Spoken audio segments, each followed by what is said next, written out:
Hey everybody, so this week we're focusing on elections and voting. This video will be about you, the voters, and how you get yourself ready to vote. So the first thing about voting, which is kind of one of these topics that is maybe a little more confusing than we think it is sometimes, is how do you become an educated voter? So when you make that decision, I guess basically how you know who to vote for, right? And so a lot of it comes down to becoming an educated voter and getting information on your candidates. So there's lots of different sources for information we can always get. In no particular order, right? You get information from things like TV ads and commercials that are on TV, on social media, YouTube, all over the place. You have radio commercials or audio commercials that pop up in your streaming services. You have the road signs and the yard signs that are posted out different areas.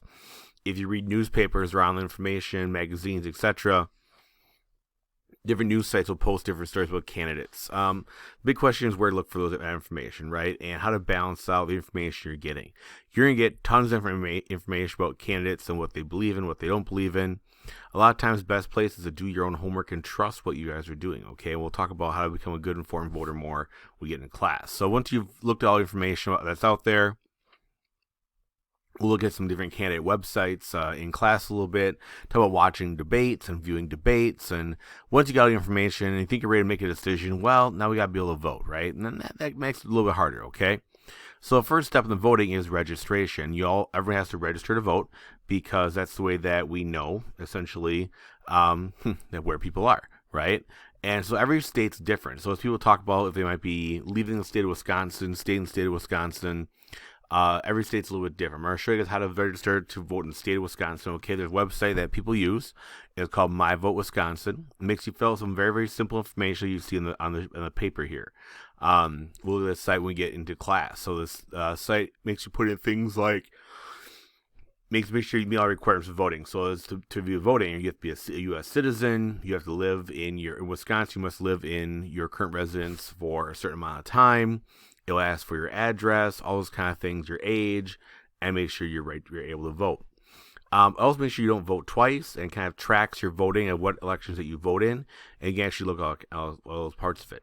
One of the things that when you register, you have to give your ID, right, and prove that you have a photo ID of some sort, and also give proof of your residence. So proof of residence is going to be a piece of mail, official mail, a bill, that kind of thing, or it could be your lease, or it could be your mortgage. All those kind of things could be official things to show where you live. Now, you can register ahead of time. In some states, you have to register ahead of time. So in some states, you have to register a certain amount of days or weeks or months ahead of the election. Every state's different, right? In Wisconsin, we're pretty unique because in Wisconsin, you can register right at the polls on election day. So if you haven't registered yet, you can fill the paperwork out there and vote right away after you register the polls. So now that we register, okay, we have to figure out our polling place, okay? So a polling place is where you go to vote. So usually it is a public building of some sort. In the areas here, you can find it through My Vote Wisconsin. It's got to make sure it's accessible for everybody. I vote a lot of different places. I've voted in schools, old folks' homes. I've voted in fire stations. I've voted in town and city halls and Elks Lodge at one point. Anyway, but you gotta be able to find where your polling place is, and we'll show you guys using My Vote Wisconsin and show you where the polling place is. Around here, usually it's gonna be your town hall, village hall.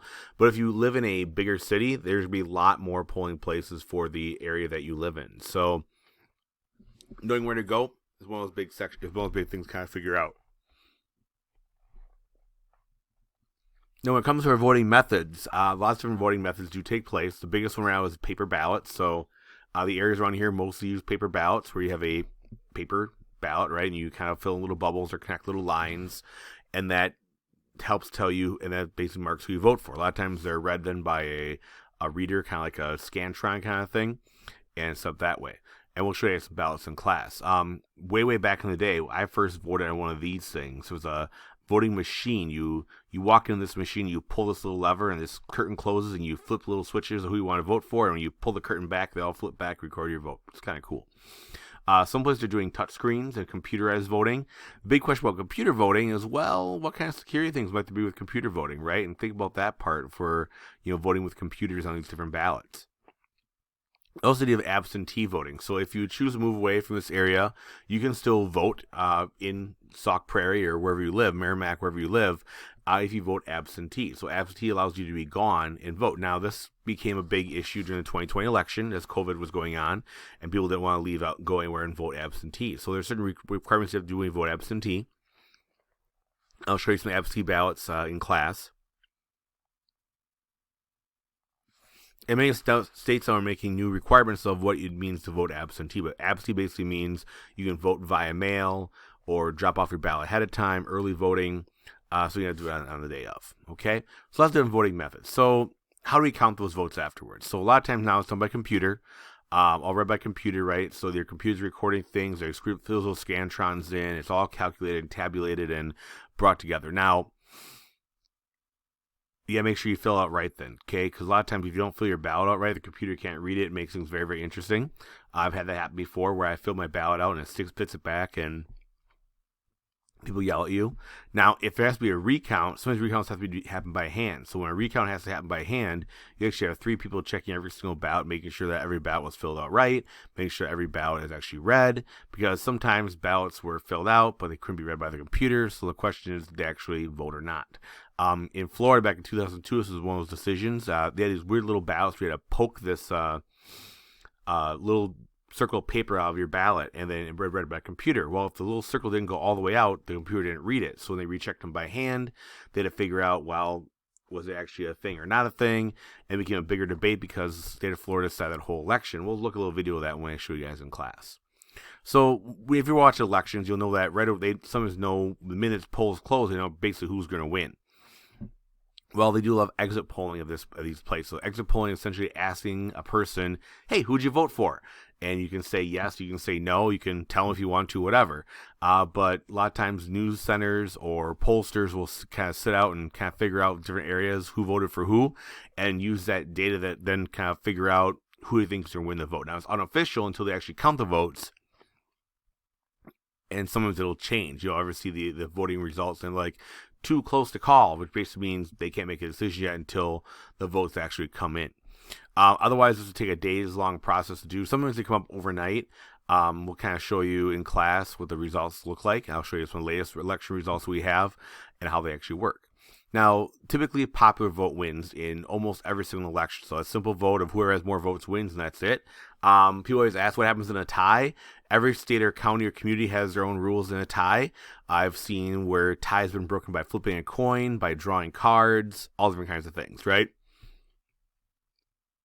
But most elections, your local elections, your state representative elections, your senators, representatives, governor, it's all just popular vote, right? Not president. Remember, president has electoral college, we talked about in class.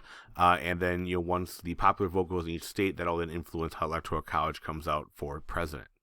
Other kinds of elections we might experience at some point in life. One's called a proposition election. I'll move myself around here a little bit.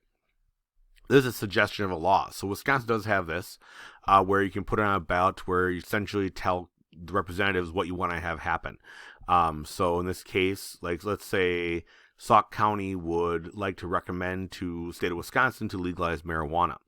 They could do a proposition vote on the ballots in Sauk County that says, hey, the people of Sauk County say we should have this, and kind of encourage people to do that, okay? Referendum is another type of vote. We've seen this in Sauk Prairie.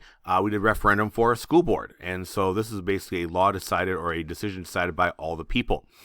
And so here in Sauk Prairie, a couple years ago, they had a vote in 2020. Actually, they had a vote, and they said, okay, would the community be willing to raise their taxes a little bit to pay for the additions and remodel of the school? Which they said yes.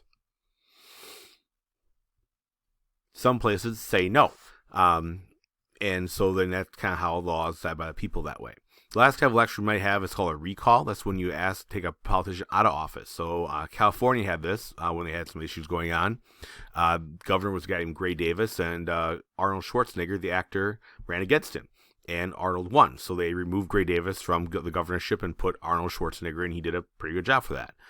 Wisconsin, back in around 2011 or so, there was a recall vote for Scott Walker. He won that recall and stayed governor. So if you have kind of elections that you might participate in.